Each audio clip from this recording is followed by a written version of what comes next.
तो अभी तक हम लोगों ने देखा सत्ता की साझेदारी में कि सत्ता की साझेदारी क्या है। साझेदारी का मतलब होता है सत्ता का बंटवारा। क्या होता है? सत्ता का बंटवारा, है ना। राजनीतिक सत्ता का बंटवारा नहीं किया जा सकता है। राजनीतिक सत्ता क्या होता है? सोच होता है। जैसे कांग्रेस पार्टी है, उसका एक अलग सोच है, भाजपा है, उसका एक अलग सोच है। यानी कि सोच का कभी बंटवारा नहीं होता है ना। लंबे समय तक यह मान्यता चली आ रही है कि सरकार की सारी शक्तियां एक व्यक्ति या एक किसी खास स्थान पर रहने वाले व्यक्ति समूह के बीच होनी चाहिए। अगर फैसले लेने की शक्ति बिखर गई तो तुरंत फैसले लेना और उसे लागू करना संभव नहीं होगा। यानी क्या होता है, किसी एक व्यक्ति के पास पावर नहीं होना चाहिए, एक समूह के पास होनी चाहिए। अब जैसे उदाहरण के लिए ले लो कि हमला हुआ था कहाँ पर? पुलवामा का बदला जो लिया था मोदी सरकार ने, तो उन्होंने क्या किया था, यहाँ से बहुत सारे फाइटर प्लेन को पाकिस्तान भेजा था। वहाँ पर जो है बहुत ऐसे ऐसे जगह को तबाह कर दिया गया था। तो उसका वो जो फैसला लिया गया वो बहुत शक्तिशाली फैसला था। हमारे 40 सेना थे, लगभग 40 से 50 सेना उसमें थे। यदि सारे मर जाता तो क्या होता? रिस्क की बात थी। यदि उसको पकड़ लेता, वहां पर कैद कर लेता तो क्या होता? वो भी रिस्क की बात थी। उसका फाइटर प्लेन हमारे फाइटर प्लेन को उड़ाता तो भी रिस्क की बात थी। तो जान पर खेल करके फैसला लेना। यदि मर जाता तो पूरा देश का जितना भी नेता था सब कहता कि अरे प्रधानमंत्री तो डुबा दिया, जान मार दिया सारा सेना का, है ना। यदि सफलता नहीं मिलता तो वो फैसला किस तरह से लिया गया? वहां फैसला लेने में प्रधानमंत्री होंगे, राष्ट्रपति होंगे चूंकि वो सेना के प्रमुख है। उसके सारे तीनों सेना का अध्यक्ष होगा, थल सेना, जल सेना, वायु सेना। उसके बाद जो प्रधान सचिव होता है वो होगा, प्रधानमंत्री का भी सचिव होता है IAS IPS वो होगा, और गृह मंत्री होगा। सारे मेन मुख्य समूह होगा एक पर सभी व्यक्तियों का, सब IAS IPS के साथ। तब जाके विचार विमर्श होता होगा क्या करेंगे तो क्या होगा। वो लोग सारे प्लान को लेकर के चलता है। तुम लोग किस प्लान को लेकर के चलते हो? सर जी ने होमवर्क दिया, हम होमवर्क कर लेंगे, काम खत्म हो गया। प्लान बी लेकर के चलता ही नहीं है, प्लान सी लेकर के नहीं। ये नहीं सोचता है कहीं दूसरा सब्जेक्ट का ही ना पूछ दे। हो सकता है कल जो पढ़े थे कल वाला कहीं पूछ दिया तो, हो सकता है परसों वाला पूछ दिया तो, हो सकता है संस्कृत का पढ़ाए थे संस्कृत वाला पूछ दिए तो प्लान ABC तीनों लेकर के चलना पड़ता है ना। यहाँ पर और भी जो भी पाकिस्तान गया था फाइटर प्लेन, उसके अलावा यहाँ पर रेडी था। यदि कोई भी हल्का सा भी खतरा होता तो और भेजता यहाँ से बचाने के लिए, ठीक है ना। ईंधन तेल डालने के लिए, कोई भी गाड़ी का तेल खत्म ना हो उसके लिए स्पेशल से 4-5 विमान और था जिसमें कि तेल का टैंक था कि हवा में ही जो है तेल भरना है। तो इतना सारा प्लानिंग करके जाना पड़ता है। तो जीवन में जब तक प्लानिंग नहीं करोगे ना तो प्रॉब्लम होता है। सत्ता की साझेदारी में क्या होता है, समूह की आवश्यकता होती है। समूह से विचार विमर्श करके भी कोई काम किया जाता है तो क्या होता है, फैसला अच्छा होता है और लागू करना भी संभव हो जाता है। लोकतंत्र एक क्या है, बुनियादी सिद्धांत। बुनियादी सिद्धांत का मतलब क्या है?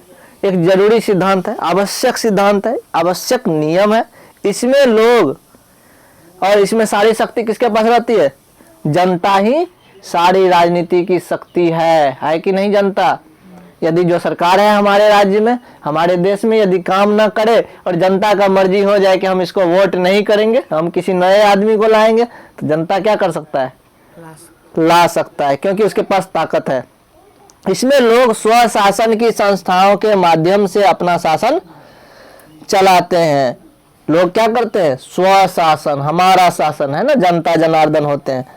तो अब यहाँ पर क्या है, एक अच्छे लोकतांत्रिक शासन में समाज के विभिन्न समूहों और उसके विचारों को उचित सम्मान दिया जाता है। हमारे देश में तो यही है, हर कोई व्यक्ति खड़ा हो सकता है। मुखिया में चाहे तो तुम भी खड़ा हो सकते हो, हम भी खड़ा हो सकते हैं यदि हमारा उम्र उतना है तो। सांसद में खड़ा हो सकते हो, राष्ट्रपति के पद के लिए भी तुम खड़ा हो सकते हो। अरे नहीं जीतोगे अलग बात है, तुम कम से कम पर्ची तो भर ही सकते हैं। भरेंगे, एक के वोट आएगा, तुम्हारे घर का आदमी तुमको वोट देगा, तो कहीं ना कहीं क्या होगा, तुम ये कर सकते हो। तो यही तो हमारे लोकतंत्र की विशेषता है कि हर कोई व्यक्ति जो उस योग्यता को पालन करता है ना, हम उस पद पर जाने के लिए अपने आप को क्या कर सकते हैं, प्रस्तुत कर सकते हैं। समझ में आ गया होगा। अब देखते हैं आगे। इसीलिए लोकतांत्रिक शासन को अच्छा माना जाता है, क्योंकि इसमें क्या होता है, ज्यादा से ज्यादा हिस्सेदार कौन होता है? जनता होते हैं। कौन होता है? जनता यानी नागरिकों को ही राजनीतिक का हिस्सेदार बनाया जाता है। यदि ऐसा नहीं होता तो राजनीतिक पार्टी क्या करता, मनमानी करता ना। अब आ गया क्या, आधुनिक लोकतांत्रिक व्यवस्थाओं में सत्ता की साझेदारी के अनेक रूप हो सकते हैं। जैसे उदाहरण पे गौर करते हैं, जैसे देख लो शासन के विभिन्न अंग। अब जरूरी नहीं है कि सत्ता जो है सिर्फ जनता वोट दे दिया बात खत्म है, शासन का अलग अलग अंग भी होगा। जैसे हमारे देश में 3 अंग है, विधायिका, कार्यपालिका और न्यायपालिका। विधायिका जैसे कि संसद, लोकसभा, राज्यसभा और राष्ट्रपति, यहाँ तीनों विधायिका कानून बनाती है। पहले राज्यसभा, लोकसभा, या फिर लोकसभा, राज्यसभा, फिर राष्ट्रपति। उसके बाद जो कानून बनता है उसको कार्यपालिका क्या करता है, देश में लागू करवा करके काम करता है। और न्यायपालिका क्या करता है, जहाँ सही और गलत का फैसला करता है, जो उचित है या अनुचित है। और सत्ता का बंटवारा हमने कितने अंग में कर दिया, 3 अंगों में कर दिया। इसे हम सत्ता का क्षैतिज वितरण कहेंगे। कैसा वितरण कहेंगे, क्षैतिज वितरण। क्षैतिज वितरण क्या होता है, ये क्या है, हमारा सरकार, सरकार का 3 अंग और एक ही क्षैतिज वितरण इसलिए कहा गया कि विधायिका, कार्यपालिका और न्यायपालिका तीनों का बराबर पावर होता है, बराबर शक्ति होता है। समझ में आया, इसीलिए इसको क्या कहा गया, क्षैतिज वितरण। क्षैतिज बंटवारा, वितरण का मतलब होता है बंटवारा। इसमें सरकार के विभिन्न अंग एक ही स्तर पर रह करके, अभी अभी मैंने बताया समान शक्ति होती है, इसीलिए क्या बोला गया कि इसमें सरकार के अलग अलग अंग एक ही स्तर पर रह करके अपनी अपनी शक्ति का प्रयोग करते हैं।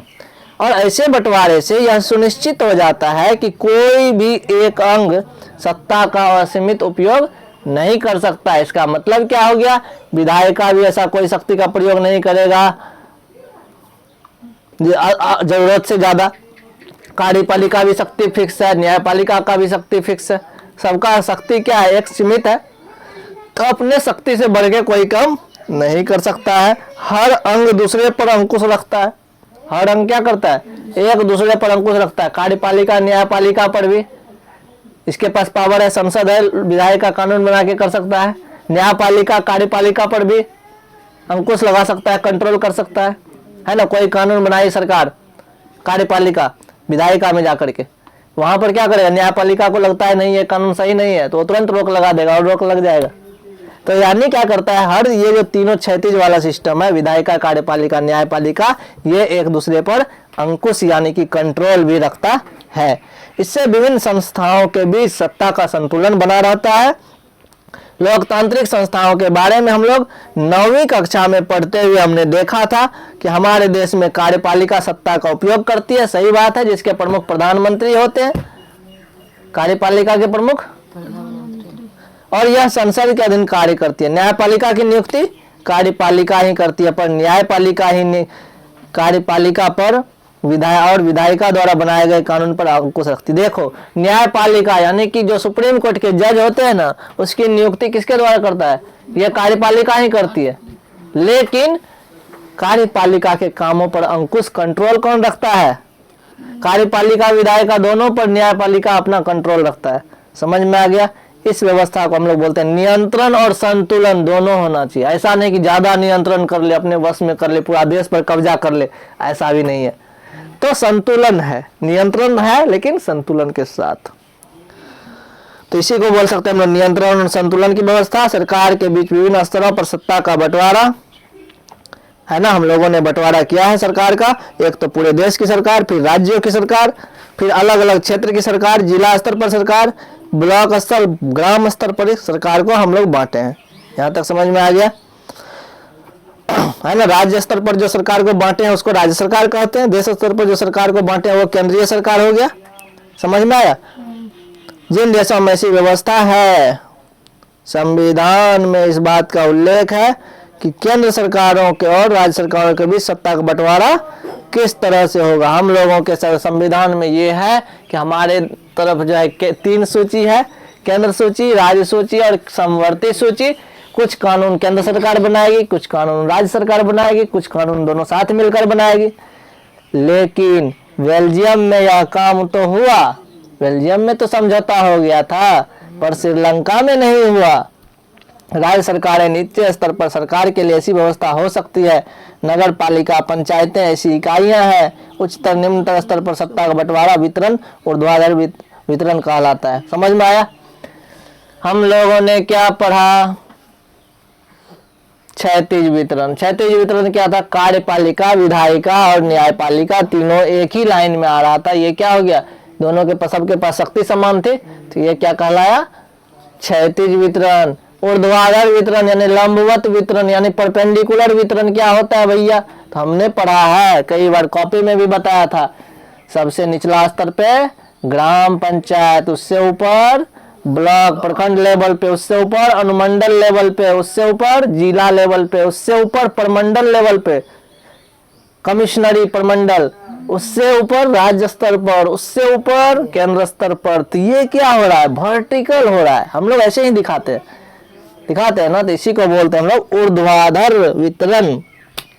और हम अगले अध्याय में इस वितरण पर अच्छे तरीके से चर्चा करेंगे। आप लोग हमसे जुड़े रहें ताकि इसकी जानकारी अच्छे से मिल पाएगी। सत्ता का बंटवारा विभिन्न सामाजिक समूहों मसलन भाषाई धार्मिक समूहों के बीच हो सकता है।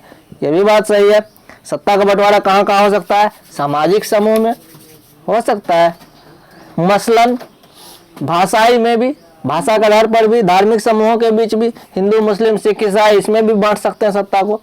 बेल्जियम में क्या हो गया था? सामुदायिक सरकार की व्यवस्था थी। कैसे? कि कुछ मंत्री फ्रेंच के होंगे, कुछ मंत्री डच के होंगे, दोनों की संख्या क्या होगी? बराबर होगी। तो सामुदायिक सरकार कहाँ बनी थी? अरे ये सामुदायिक सरकार है। वो तो डच और फ्रेंच का मंत्री था, लेकिन उसके बाद 2 राज्य में बांटा था वो बेल्जियम को, अलग अलग भाग में भाषा के आधार पर। फिर उसमें छोटा छोटा सामुदायिक सरकार भी था, जो कि छोटा सा समाज है। यहाँ फ्रेंच बोलने वाला 10 घर है तो उसके लिए एक सरकार, फिर कहीं डच बोलने वाला घर है तो उसके लिए सरकार। तो ऐसा व्यवस्था किया था। बेल्जियम ने सामुदायिक सरकार का एक अच्छा उदाहरण।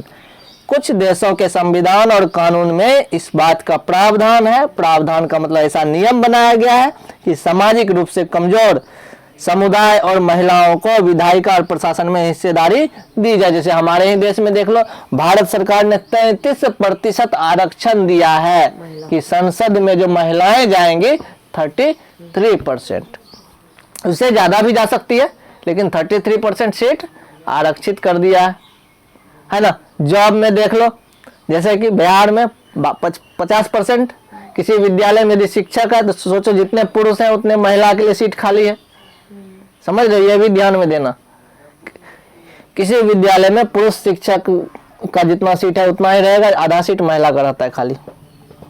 पिछले साल हमने अपने देश में प्रचलित आरक्षित चुनाव क्षेत्र वाली व्यवस्था के बारे में पढ़ा था। इस तरह से, और इसको जानने के लिए हम लोगों को 9वीं कक्षा की वीडियो को देखनी चाहिए।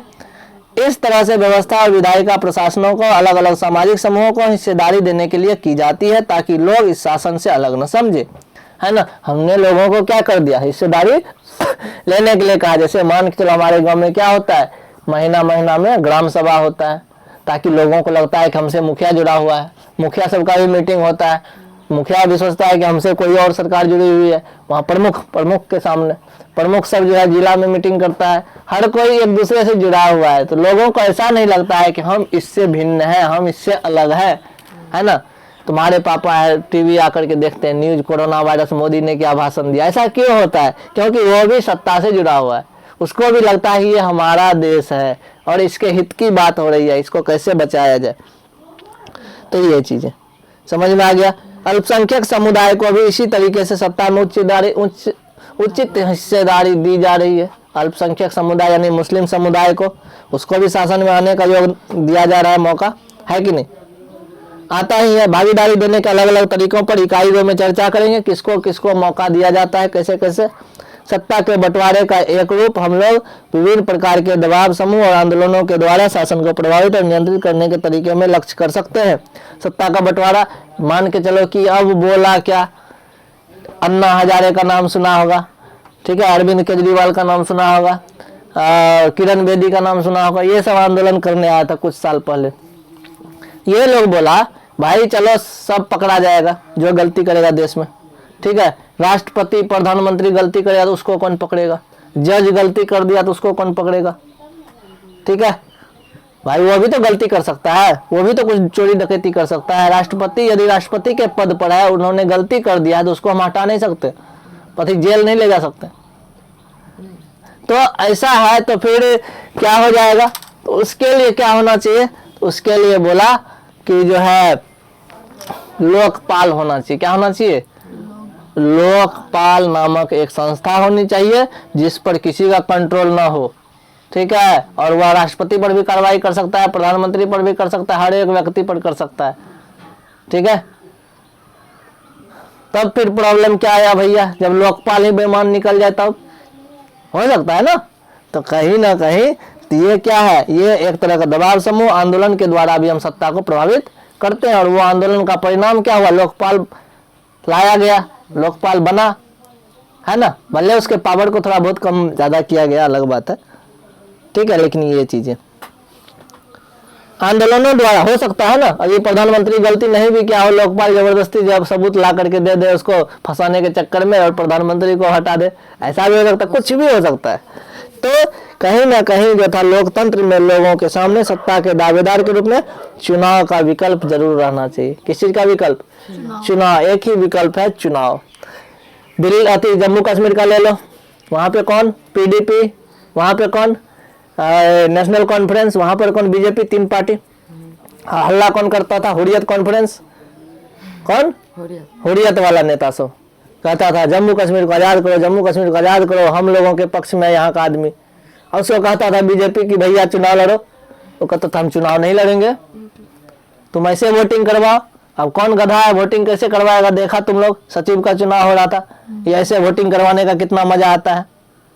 एक तो मुंह फूलता है अलग, दे दिया वोट तो कल ठोक देंगे अलग, बहुत बात होता है मन में दुखी भी होता है। पापा का जो आदमी वोट नहीं दिया होगा इसके मन में दुखी होगा, देखो वो आदमी हमको वोट नहीं दिया, है ना।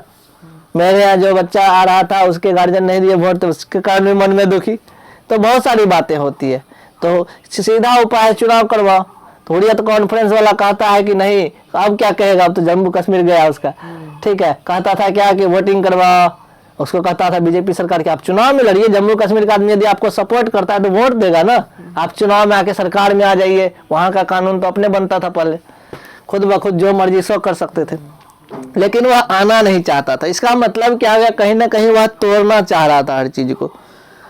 तो ये चीजें हो गई। विकल्प विभिन्न पार्टियों के रूप में उपलब्ध होता है। हमारे देश में भी बहु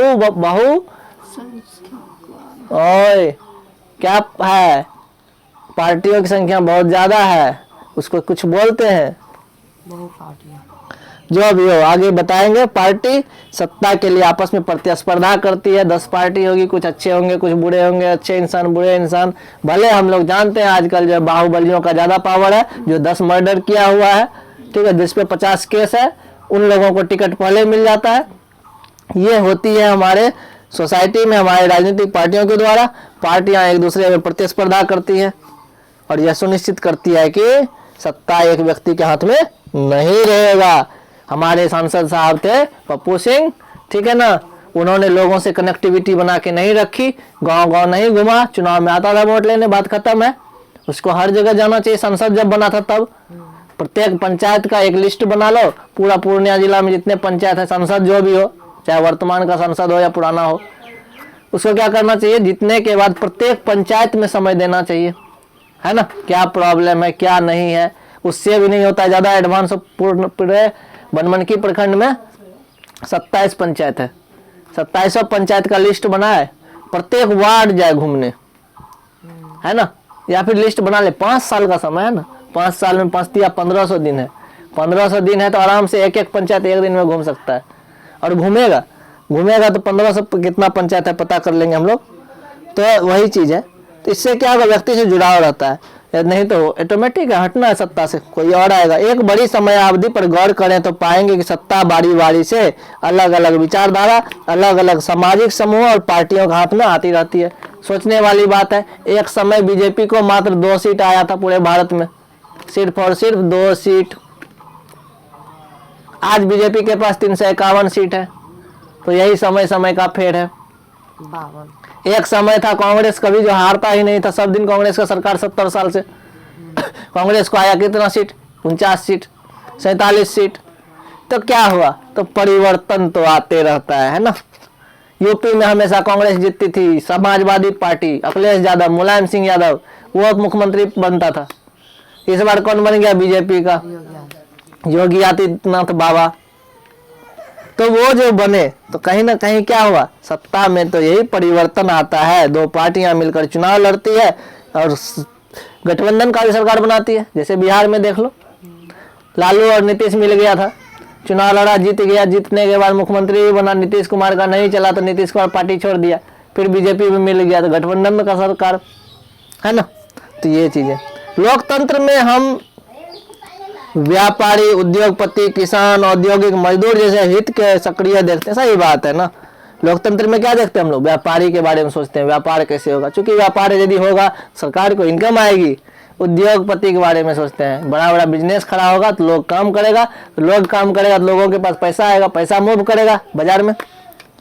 किसान पर भी ध्यान दिया जाना आवश्यक होता है। देखो फसल बर्बाद हुआ तो उसके लिए मुआवजा भी मिलता है ना। औद्योगिक मजदूर, कई संगठनों के बारे में भी सोचती है सरकार। नीतियों पर सदस्य वर्ग के लाभ के लिए दबाव बनाकर इस समूह सत्ता भागीदारी दिखाते हैं। सही बात है। कुछ ऐसे भी लोग होते हैं जैसे कि तुम्हारा मांग बनवाना है, रोड बनवाना है, जाके जाम कर दिए मेन रोड, तो क्या होगा, पुलिस आएगी, संसद विधायक कोई आएगा, कहेगा हाँ काम हो जाएगा। तो कहीं ना कहीं हम क्या कर दिए, स्कूल था मेरा कॉलेज बन नहीं रहा था, दूसरे कॉलेज में थे, ठीक है, कॉलेज के लिए जमीन था पड़ा हुआ, 2 अरब 40 करोड़ का फंड आया था। सोचो कितना बड़का कॉलेज बनेगा, 2 अरब 40 करोड़। सारा पैसा कितना खाया होगा पता नहीं, करप्शन भ्रष्टाचार तो होता ही है। अब वो कॉलेज बना ही नहीं रहा था, प्रिंसिपल जो है बिल पर बिल बनाया जा रहा है अपना इनकम कमाने के लिए, जनरेटर में इतना तेल खर्चा हुआ, ये हुआ वो हुआ। दूसरे जगह है तो अपना तो जितना बिल बना पैसा आएगा, बात खत्म, पेट चल रहा है ना। वो लोग तो चाह रहा था भले लेट हो। क्या हो गया, हम लोग आंदोलन पे बैठे, 10 दिन 15 दिन भूख हड़ताल। एक दिन हेडमास्टर को बंद कर दिया ग्रिल में अंदर, ठीक है, ऑफिस में बाहर ताला मार दिया, पूरा माहौल गर्म एकदम, लड़का सब एकदम भूख हड़ताल पे। हम एक भी दिन नहीं गए थे उसमें, 1-2 दिन गए थे, ज्यादा नहीं। लेकिन क्या हो गया वहां पर तो कहीं ना कहीं हम लोग का क्या था, हम लोग को कॉलेज मिलेगा रहने के लिए, नहीं ना। हम लोग क्यों ऐसा कर रहे थे, हमारे जो सभी सीनियर थे या फिर हम लोग बच्चे, हम लोग का बैचमेट था जो भी था, तो हम लोग क्यों कर रहे थे, हमें कॉलेज मिलेगा सोने के लिए, क्या वहाँ पर हमारे लिए बेड लगेगा, नहीं। तो ये हमारे बच्चों के लिए अच्छा होता है ना, हमारे जो जूनियर जाएंगे उस कॉलेज में, उसके लिए सुविधा होनी चाहिए, हॉस्टल होनी चाहिए, सारा व्यवस्था होनी चाहिए, उसके लिए फायदेमंद है। तो हम उसी के लिए तो लड़ रहे थे। तो कहीं नहीं कहीं क्या हो गया, हम भी योगदान किए सरकार में, सत्ता की साझेदारी में आए कि नहीं, आ गए ना। तो यही है सत्ता की भागीदारी। इकाई 3 में हम देखेंगे कि राजनीतिक दल दबाव समूह क्या होता है, सामाजिक आंदोलन के कार्यप्रणाली पर गौर करेंगे। इस तरह से हमारा ये चैप्टर खत्म हो गया, ठीक है। मेरे स्कूल में हर महीने क्लास मॉनिटर बदल जाता है, क्या आप इसे सत्ता की भागीदारी मानेंगे? कभी मॉनिटर बनी है क्लास की? मर जा, चलो हमारा समाप्त हो जाता है चैप्टर, ठीक है। अब है क्या, यह पूछ रहा है भाई साहब, क्या समझा क्या जाना। सत्ता के बंटवारे का कुछ उदाहरण निम्नलिखित है। यह सत्ता के साझेदारी को 4 श्रेणियों में से किसमें आते हैं, या सत्ता का साझा किसके साथ कर रहा है।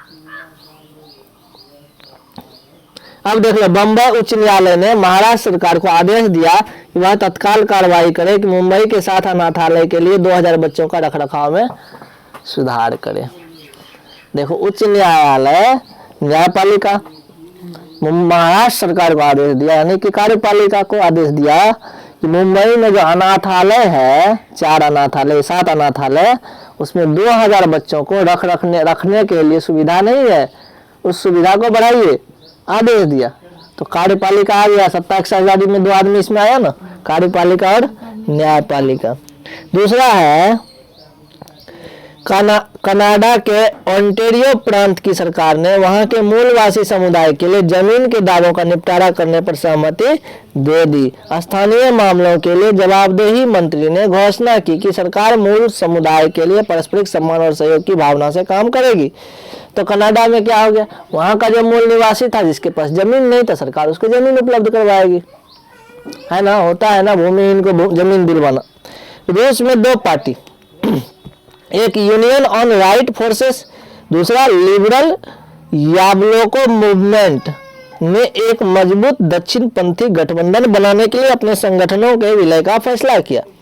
रूस में क्या किया कि बोला क्या कि हम दो पार्टी हैं, दोनों पार्टी यदि मिल जाए तो क्या हो जाएगा, हमारा संगठन और मजबूत हो जाएगा, है ना।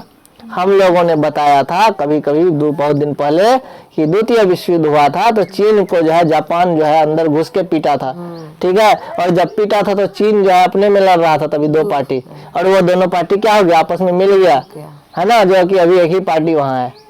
तो वही चीज हो गया था। तो यहाँ पर भी क्या हुआ, रूस में भी दो पार्टी आपस में मिल गया, है ना। और इससे फैसला क्या किया, दोनों पार्टी मिलेंगे और मजबूत होंगे और अगले चुनाव में दोनों अपना अपना उम्मीदवार खड़ा कर लेंगे। अब जैसे लालू और नीतीश मिला था तो सीट का बंटवारा कर लिया, कुछ सीट पे हम लड़ेंगे, कुछ सीट पे आप लड़िए। नाइजीरिया का एक स्टोरी है, इसमें भी देख लो कि विभिन्न प्रांतों में वित्त मंत्रियों ने एकजुट होकर मांग की कि संघीय सरकार आमदनी के स्रोतों को घोषित करे और जानना चाहते हैं विभिन्न प्रांतों में राजस्व का बंटवारा किस आधार पर हो रहा है। नाइजीरिया की सरकार ने क्या किया, वो वहां का जो वित्त मंत्री था, वित्त मंत्री यानी पैसे से संबंधित, वो उनका कहना था कि लोगों को ये चीजें पता होनी चाहिए, आमदनी कहाँ से आती है, उसका बंटवारा कहाँ, खर्च कहाँ कर रहे हैं, ये चीजें सबको पता होनी चाहिए। तो यह वह जानना चाहते थे, ठीक है। अब तो वहां तक खत्म हो गया। प्रश्नावली पे आते हैं, प्रश्न को बनाना, ठीक है। पहला क्वेश्चन है, आधुनिक लोकतांत्रिक व्यवस्थाओं में सत्ता की साझेदारी के अलग अलग तरीके क्या है। तो लोकतांत्रिक समय में सत्ता की साझेदारी के अलग अलग तरीके बता सकते हो। अच्छा ठीक है, क्वेश्चन का आंसर मिल जाएगा हमको। इनमें से प्रत्येक का एक उदाहरण दीजिए। भारतीय संदर्भ में सत्ता की साझेदारी के उदाहरण देते हुए युक्तिपरक और नैतिक कारण बताइए। भारत में कैसे सत्ता की साझेदारी है, इसके बारे में चर्चा करना है। इस अध्याय में पढ़ने के बाद 3 छात्रों ने अलग अलग निष्कर्ष निकाले। आप किससे सहमत है, इस अध्याय को पढ़ा तुम्हारे साथ साथ और 3 बच्चे पढ़ रहे थे, ठीक है। उसके बारे में बताओ तुम सहमत हो या नहीं, यदि सहमत हो तो क्यों सहमत हो, उस पर कारण भी लिखना है और अपना जवाब 50 शब्द में देना है। पहला लड़का जो पढ़ रहा था तुम लोगों के साथ, थम्मन नाम था। जिन समाजों में क्षेत्रीय भाषाई जातीय आधार पर विभाजन हो सिर्फ वही सत्ता की साझेदारी जरूरी है। यह जातीय आधार पर समाज का विभाजन या भाषाई आधार पर सत्ता का विभाजन करना चाह रहा है, कहता है वो सही है। क्या तुम इससे समर्थन करते हो, यदि करते हो तो क्यों करते हो, यदि नहीं करते हो तो क्यों नहीं करते हो। आंसर दोनों का देना है क्यों में। मथाई नाम का एक लड़का पढ़ रहा था, सत्ता की साझेदारी सिर्फ ऐसे बड़े देशों के लिए उपयुक्त है जहां क्षेत्रीय विभाजन मौजूद है। बोला कि जहां पर देश को छोटे छोटे राज्यों में बांटा गया है वहीं पर सत्ता विभाजन हो सकता है, ऐसा इसका कहना है। तुम क्या कहते हो, ये बात बेचारा सही बोला, यदि सही बोला तो क्यों बोला, यदि सही नहीं बोला तो क्यों नहीं बोला, क्या होना चाहिए तब। औसेफ भी पढ़ रहा था, औसेफ नाम का लड़का, हर समाज में सत्ता की साझेदारी जरूरत है, भले समाज छोटा हो या समाज बड़ा हो, है ना। अब इस बात से तुम सहमत हो, यदि हो तो क्यों हो, यदि नहीं हो तो क्यों हो, तो इसका भी आंसर चाहिए। उसके बाद बेल्जियम में ब्रुसेल्स के निकट शहर मर्चटेम के मेयर ने अपने यहाँ के स्कूलों में फ्रेंच बोलने वालों पर लगी रोक को सही बताया। बेल्जियम में जो ब्रुसेल्स था, बेल्जियम की राजधानी ब्रुसेल्स था, वहां पर जो राजधानी में बच्चों को फ्रेंच बोलने पर रोक लगाया। तो उसको क्या बताया, सही है। उन्होंने कहा कि डच भाषा न बोलने वाले लोगों को इस फ्लेमिश शहर में लोगों से जुड़ने में मदद मिलेगी। अब बताओ तुम, क्या यह फैसला सत्ता की साझेदारी के लिए सही था, मेल खाया। वह बोला कि बच्चा तुम जो है डच भाषा बोलोगे, डच भाषा में शिक्षा प्राप्त करोगे, फ्रेंच भाषा नहीं बोलोगे। क्या ये सही था, यदि सही था तो क्यों सही था, यदि नहीं तो क्या। आपका जवाब अपने 50 वर्ड में लिखोगे, क्या लगता है। नीचे दिए गए उद्धरण को गौर से पढ़ें। उद्धरण का मतलब तुम लोग पढ़े होंगे, नवोदय का जो परीक्षा दिया है, एक पैसेज है, इसमें सत्ता की साझेदारी के जो युक्तिपरक कारण है उसे बताए गए हैं, इसमें से किसी एक का चुनाव करें। महात्मा गांधी के सपनों को साकार करने के लिए अपने संविधान निर्माताओं की उम्मीद को पूरा करने के लिए हमें पंचायत को अधिकार देने की जरूरत है। क्या है? महात्मा गांधी का सपना था कि हमारा देश छोटे छोटे गांवों में बढ़ जाए और उसमें शासन यदि चलाएं तो काम हमारा अच्छे तरीके से होगा, विकास ज्यादा करेगा देश। पंचायती राज ही वास्तविक लोकतंत्र की स्थापना करता है। ओरिजिनल शासन कहाँ से? पंचायत से। पंचायत तो पूरा देश में है, शहर में भी पंचायत होता है, नगर पंचायत उसको बोलते हैं। ये चीज है। यह सत्ता उन लोगों के हाथों में सत्ता जिनके हाथों में से होनी चाहिए। पंचायत स्तर पर जो सरकार बनती है वह तो इसी गांव का व्यक्ति होता है, उसमें तो सरकार में बाहरी व्यक्ति नहीं आता है। तो कहीं ना कहीं शासन किसके हाथ में हो गया? हमारे ही हाथ में हो गया। अब आप भ्रष्टाचार कम करने के लिए, भ्रष्टाचार यानी जो घूस लेता है या फिर जो भी काम करता है गलत सही, प्रशासनिक कुशलता को बढ़ाने के लिए एक उपाय है कि पंचायतों का अधिकार देना चाहिए। उदाहरण के लिए देख लो, पहले मुखिया काम करता था, अब वार्ड सदस्य के पास पैसा आता है डायरेक्ट काम करने के लिए। तो क्या हो गया? पैसा को ही बचाना हो गया ना किसी तरह से, कि पैसा का ब्लैकिंग ना हो या फिर भ्रष्टाचार ना हो। विकास की योजनाओं को बनाने और लागू करने में लोगों की भी भागीदारी होनी चाहिए। योजनाओं पर उसका नियंत्रण होगा। कहने का मतलब क्या हो गया? बहुत सारा योजना, बहुत सारा फैसिलिटी सरकार की तरफ से आती है। यदि हम पंचायत में जो मुखिया है, जो वार्ड सदस्य है, वह अपने वार्ड में देखेगा क्या प्रॉब्लम है, क्या चीज़ की आवश्यकता है, क्या चीज़ करना है, क्या नहीं करना है, तो वहाँ से प्रॉब्लम निकलेगा। और पूरे देश से जब प्रॉब्लम निकलेगा तो उस प्रॉब्लम का निदान करने के लिए सरकार को सोचेगी। समझ में आ रहा है? इससे भ्रष्ट बिचौलिया खत्म हो जाएगा, इसमें मीडिएटर नहीं होगा, पंचायती राज लोकतंत्र की नींव मजबूत होगा। अब इसके बारे में तुम अपना विचार दो, ठीक है? ये सही है या गलत है? ठीक है, पहले जिला में पैसा आता था, जिला से आएगा ब्लॉक, वहाँ में पैसा कुछ खा जाएगा, ब्लॉक से आएगा कहीं और, फिर यहाँ पर आएगा। तो ये चीजें अब आगे है सत्ता के बंटवारे में पक्ष और विपक्ष में कई तर्क दिए गए हैं। जो तर्क सत्ता के पक्ष में है उसको पहचाने और जो तर्क सत्ता के विपक्ष में है उसको पहचाने। तो सत्ता की साझेदारी, पहला तर्क है विभिन्न समुदाय के बीच टकराव को कम करती है सत्ता की साझेदारी। सही है? पक्ष में है विपक्ष में? पक्ष में। सही बात। पक्षपात का अंदेशा कम होता है, ये भी सही बात। निर्णय लेने की प्रक्रिया को अटका देती है, ये गलत हो गया, ये विपक्ष में हो गया। क्योंकि सत्ता की साझेदारी में निर्णय लेने की प्रक्रिया अटकता नहीं है, विविधताओं को समेट लेती है। हाँ, ये भी बात पक्ष में है, क्योंकि अनेक लोगों, अनेक धर्म, अनेक जाति, अनेक समूह से लोग आते हैं, इसीलिए इसको क्या बोलेंगे? विविधताओं को भी अपने अंदर समेट लेती है। और स्थिरता और आपसी फूट को बढ़ाती है, ये पक्ष में नहीं है बल्कि विपक्ष में है, क्योंकि ये अस्थिरता और फूट को नहीं बढ़ाती है सत्ता की साझेदारी, इसको कम करती है। सत्ता के लोगों में भागीदारी बढ़ाती है, सत्ता में लोगों की भागीदारी बढ़ाती है, एकदम पक्ष में है। देश की एकता को कमजोर करती है, ये विपक्ष में है। समझ में आ गया होगा? आया? आ गया तो ठीक है। अब आगे देख लो, कुछ बयान है, कितने क्वेश्चन हैं? बहुत सारे क्वेश्चन है, थोड़ा सा और देख लेते हैं। बेल्जियम और श्रीलंका की सत्ता की साझेदारी की व्यवस्था के बारे में निम्नलिखित बयानों पर विचार करें। बेल्जियम में डच बहुभाषी थे, फ्रेंच भाषी अल्पसंख्यकों को अपना प्रभुत्व जमाने का प्रयास किया, है ना? सही बात है ना? अब इसमें क्या कह रहा है? ये बयान दिया गया था और इस बयान पर जो है तुम चर्चा करो। सरकार की नीतियों ने सिंहली बहुभाषियों को प्रभुत्व बनाए रखने का प्रयास किया गया, अपनी संस्कृति। और ऊपर में दिए गए कौन से बयान सही है? तो अरे हाँ, ये भी सही है। सरकार प्रभुत्व ने प्रयास किया, संस्कृति और भाषा के आधार पर शिक्षा संबंध अवसर श्रीलंका के तमिलों से। हाँ, संस्कृति और भाषा को बचाने के लिए, शिक्षा रोजगार के लिए, ये भी सही है। बेल्जियम में एकात्मक सरकार की जगह संघीय सरकार व्यवस्था ला करके मुल्क को भाषा के आधार पर टूटने से बचा लिया। कौन कौन सही है? ये सारे गामा पर हम नहीं समझ पा रहे, ठीक है? देखेंगे, देख लेना इसको, ठीक है? फिर बाद में जो समझ में नहीं आएगा तो पूछ लेना। इसको यहीं पर एंड करते हैं हम लोग।